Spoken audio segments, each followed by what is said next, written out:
Graça e a paz, meus irmãos. Eu convido você a fazermos a leitura da passagem bíblica que se encontra no livro dos Provérbios, no capítulo 1, nos versículos 31 ao 33, que nos dizem assim: Portanto, comerão do fruto do seu procedimento e dos seus próprios conselhos se fartarão. Os nécios são mortos por seu desvio, e aos loucos a sua impressão de bem-estar os leva à perdição. Mas o que me der ouvidos habitará seguro, tranquilo e sem temor do mal. Irmãos, cada escolha uma consequência. Na última meditação nós falamos como a sabedoria, ela mostra que a chance perdida não retorna, não volta. O dia do juízo se aproxima e não haverá mais oportunidades. Assim, na meditação de hoje, nós veremos qual será o julgamento em cada caso.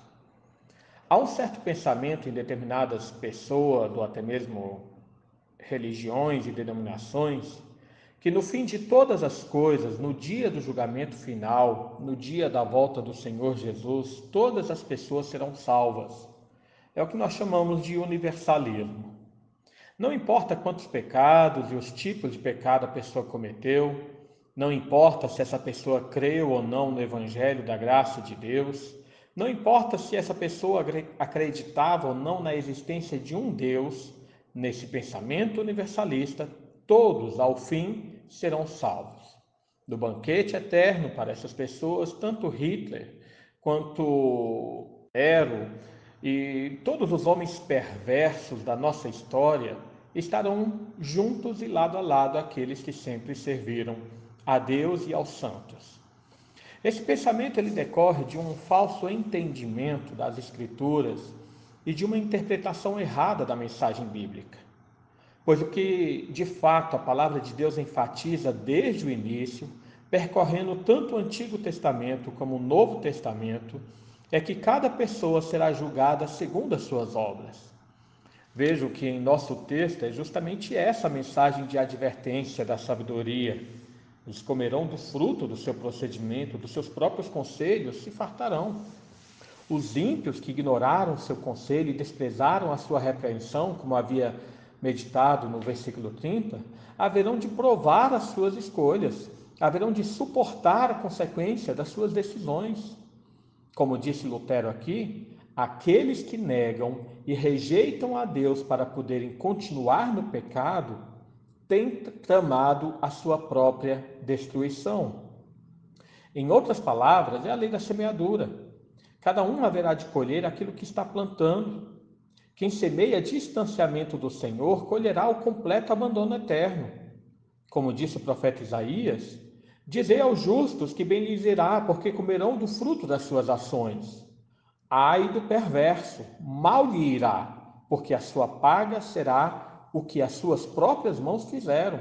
Está em Isaías 3, 10 e 11. E isso está de acordo com aquilo que nós lemos também em Apocalipse 20, versículo 12, ao nos falar do julgamento final. Ali nos diz: vê também os mortos, os grandes e os pequenos, postos em pé diante do trono. Então se abriram livros. Ainda outro livro, o livro da vida, foi aberto, e os mortos foram julgados, segundo as suas obras, conforme se achava escrito nos livros. E a seguir nos fala que esses que não foram encontrados no livro da vida foram lançados no lago de fogo e enxofre. Dessa forma, pode-se declarar a realidade do nosso versículo 32. Ele fala: os nécios são mortos por seu desvio, e os loucos, a sua impressão de bem-estar, os leva à perdição. A declaração, portanto, é que esses nécios já estão mortos, estão perdidos.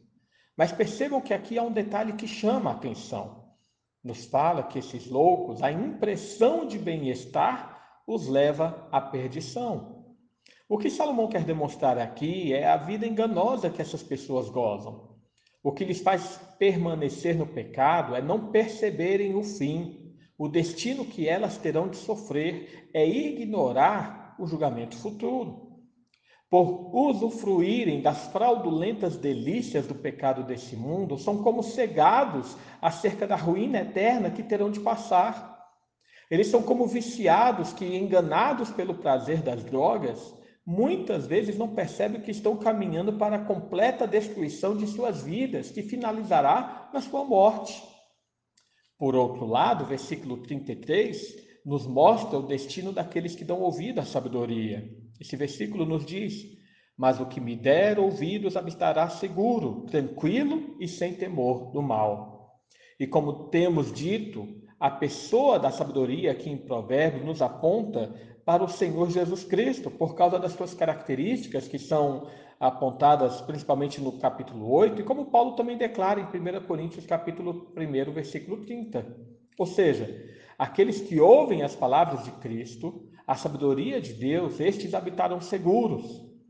Vejam que essa necessidade de ouvir, dar atenção à voz do Senhor, sempre foi um chamado importante.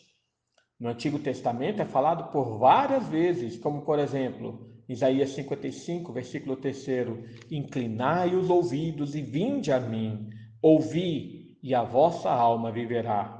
E também é repetido na voz dos céus durante a transfiguração no monte, quando Deus, no alto dos céus, ele fala: este é o meu filho amado em quem me comprazo, a ele ouvi.